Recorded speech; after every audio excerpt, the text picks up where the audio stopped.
कोल्हापूरचे सुपुत्र, त्रिपुरा आणि बिहार राज्याचे माजी राज्यपाल, शिक्षण मंत्री आदरणीय डी.वाय. पाटील साहेबांचं आज दुःखद निधन झालं। आपण एका फार मोठ्या व्यक्तिमत्वाला आज मुकलेलो आहोत। आपल्याला माहिती असेल की कैलासवासी वसंतदादा पाटील यांनी ज्यावेळा इंजिनिअरिंग, मेडिकल अशा कॉलेजेस आणि शिक्षणासाठी जी शिक्षण पद्धती आणली त्याचा पुरस्कार पहिल्यांदा डी.वाय. पाटील साहेबांनी त्या काळामध्ये केला होता। आणि या राज्यामध्ये इंजिनिअरिंग कॉलेज, मेडिकल कॉलेज अशा व्यावसायिक शिक्षण संस्था ज्या निघाल्या त्यामध्ये डी.वाय. पाटील साहेबांचा फार मोठं योगदान आहे। आणि गरीब मुलं ही डॉक्टर होऊ शकली, इंजिनियर होऊ शकली, अशा फार मोठा काम करणाऱ्या, शिक्षणामध्ये योगदान देणाऱ्या आणि राज्यपाल राहिलेल्या व्यक्तीचं आज दुःखद निधन झालेलं आहे। त्याला मी मनपूर्वक श्रद्धांजली अर्पण करतो आणि त्यांच्या मृतात्म्यास शांती देवो परमेश्वर अशी प्रार्थना करतो।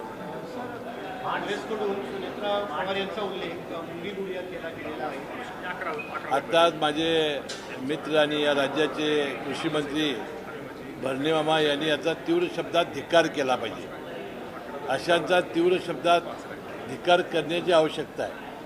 कारण त्या काळामध्ये इंदिरा गांधींना सुद्धा गुंगी गुडिया असं म्हटलं होतं आणि त्यांनी पुढं काय करून दाखवलं ते आपल्याला माहिती आहे। म्हणून सुनेत्रा पवार वहिनी या आपल्या काटेवाडी गावच्या सरपंच होत्या। संपूर्ण गाव आदर्श करण्याचा प्रयत्न त्यांनी केला होता। दादांच्या खांद्याला खांदा लावून त्यांनी या सामाजिक याच्यामध्ये काम केलेलं आहे।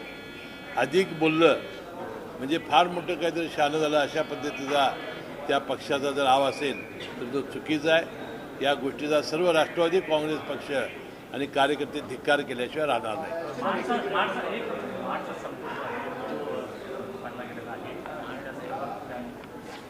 नाही, आता काय झालेलं आहे की होमिओपॅथी जे डॉक्टर्स आहेत BHMS यांनी CCMPचा कोर्स झाल्यानंतर त्यांना नोंदणी करावं अशा प्रकारचा एक कायदा आपण राज्यामध्ये केला होता। त्याशिवाय उच्च न्यायालयाने त्याप्रमाणे आदेश दिलेले होते। अनेक दिवस उच्च न्यायालयानं याला स्थगिती दिली नाही आणि कायदा तरी आपल्याला मंजूर झालेला आहे। अनेक वेळा IIMच्या डॉक्टरना, मार्टच्या डॉक्टरना घेऊन आम्ही याच्यातून सहमतीनं तोडगा काढण्याचा प्रयत्न केला।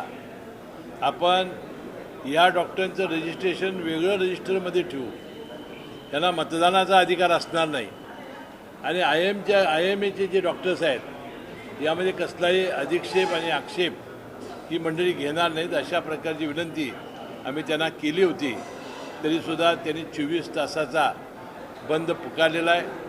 मी या राज्याचा वैद्यकीय शिक्षण विभागाचा मंत्री म्हणून मी त्यांना कळकळीची विनंती करेन की आपण 13 तारखेला उच्च न्यायालयामध्ये ही तारीख आहे, त्यावेळेला जर निकाल लागला तर अटीच्या अधीन राहून आपण दुसऱ्या रजिस्टरमध्ये त्याची नोंदणी करायला त्यांनी संप मागे घ्यावा आणि विनाकारण जी रुग्णांची जी हाल होणार आहेत किंवा त्यांची गैरसोय होणार आहे ती टाळावी अशी विनंती मी या निमित्ताने करतो।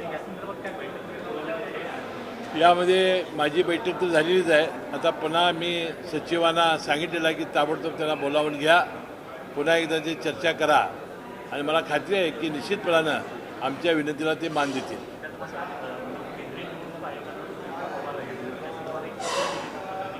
नाही, ते आज मी प्रसारमाध्यमामध्ये असलं मी अधिक माहिती घेऊन त्याबद्दल बोलेन। मैंने बोला ना कि ये कांग्रेस जो पार्टी के नेता जो इंदिरा गांधी थी उनके बारे में भी ऐसा कहा जाता था। मुझे लगता है ये बोलने के लिए उनको शर्म आनी चाहिए। ऐसा ये कांग्रेस के लोगों ने बोलने की जरूरत नहीं थी। हम सब राष्ट्रवादी कांग्रेस पक्ष के कार्यकर्ता हम उसका निषेध करते हैं।